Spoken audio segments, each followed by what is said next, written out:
គោលបំណងនៅក្នុងលំហាត់នេះគេនឹងឲ្យយើងធ្វើ slide មួយដែលដាក់រូបភាពនិងឈ្មោះឧបករណ៍នីមួយៗហើយធ្វើការដាក់ចលនាវាមានន័យថានៅពេលដែលគេចុចទៅលើ keyboard ទើបឲ្យបង្ហាញឈ្មោះ keyboard នៅពេលដែលគេចុចទៅលើ LCD វានឹងបង្ហាញឈ្មោះ LCD ប្រសិនបើគេអត់បានចុចទៅលើវត្ថុណាមួយទេនោះគឺវានឹងមិនបង្ហាញឈ្មោះទេប្រសិនបើទាំងអស់គ្នាមិនទាន់មានរូបភាពទេសូមចុចត្រង់តំណមួយនេះដើម្បីធ្វើការទាញយករូបភាពអូខេជំហានដំបូងសូមចូលទៅកាន់ design បន្តមកទៀតជ្រើសរើសប្រភេទគំរូដែលអ្នកពេញចិត្តបន្តមកទៀតចូលទៅ home អាចជ្រើសរើសប្រភេទណាមួយដែលអ្នកពេញចិត្តខ្ញុំនឹងយក blank បាទអូខេបន្តមកទៀតយើងត្រូវការរូបភាពសូមចូលទៅកាន់ insert picture រួចជ្រើសរើសរូប keyboard បាទយើងអាចធ្វើការកំណត់វាទូចអាច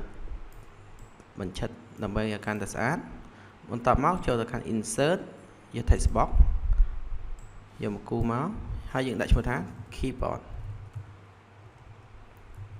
អូខេ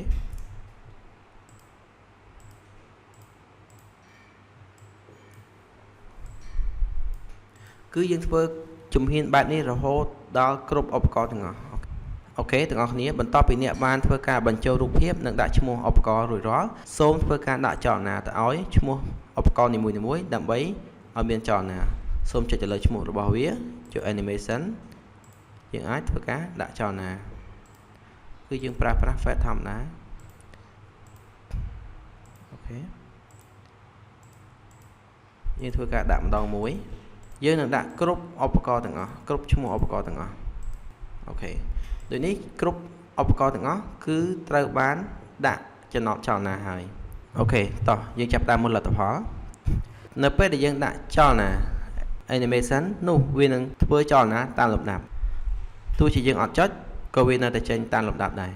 អូខេបន្ទាប់ពីយើងបានធ្វើការដាក់ចលនាទៅឲ្យវត្ថុរបស់យើងរួចរាល់ជំហានបន្តរបស់យើងគឺធ្វើការដាក់ trigger សូមចុចទៅលើវត្ថុដែលយើងចង់កំណត់ trigger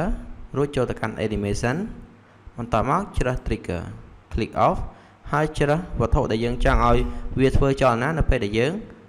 ចុចចំវត្ថុនោះជាប្រការដែលល្អយើងគួរតែដូរឈ្មោះវាប្រសិនបើយើងមិនបានបដូរឈ្មោះទេនោះយើងនឹងឃើញលក្ខណៈបែបនេះគឺ textbox 1 textbox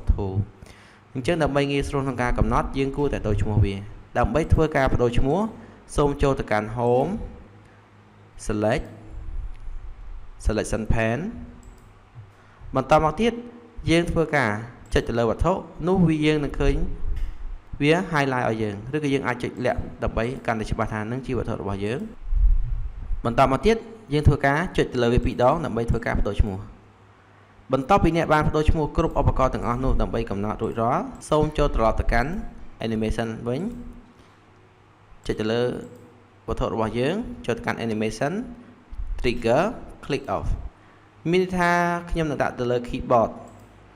ការធ្វើបែបនេះមានន័យថានៅពេលដែលខ្ញុំចុចទៅលើ keyboard វានឹងបង្ហាញវត្ថុមួយនេះខ្ញុំចុចទៅលើ mouse ម្ដង trigger click off mouse អញ្ចឹងមានថានៅពេលដែលខ្ញុំចុចទៅលើរូប mouse គឺវានឹងបង្ហាញឈ្មោះ printer គឺខ្ញុំចុចទៅលើឈ្មោះ printer ខ្ញុំដាក់ចលនាវាសិនបាទ printer គឺយើងធ្វើជំហានបែបនេះរហូតដល់គ្រប់ឧបករណ៍ទាំងអស់បន្ទាប់ពីអ្នកបានដាក់កំណត់ចលនារួចរាល់អ្នកទាំងអស់គ្នានឹងឃើញសញ្ញាបែបនេះសញ្ញានេះមានថាសញ្ញា trigger ចលនារបស់វាមិនតាមលំដាប់ទេគឺវានឹងធ្វើចលនានៅពេលដែលយើងចុចចំ trigger របស់វាអូខេអញ្ចឹងយើងនឹងទៅមើលលទ្ធផលទាំងអស់គ្នាខ្ញុំចុចទៅលើ HD អញ្ចឹងវានឹងចេញឈ្មោះ HD បើខ្ញុំចុចទៅលើ printer វានឹងចេញ printer ប្រសិនបើយើងចុចទៅលើឧបករណ៍ណាមួយនោះវានឹងបង្ហាញឈ្មោះរបស់វាប្រសិនបើយើងអត់ចុចគឺវាអត់ចេញអូខេ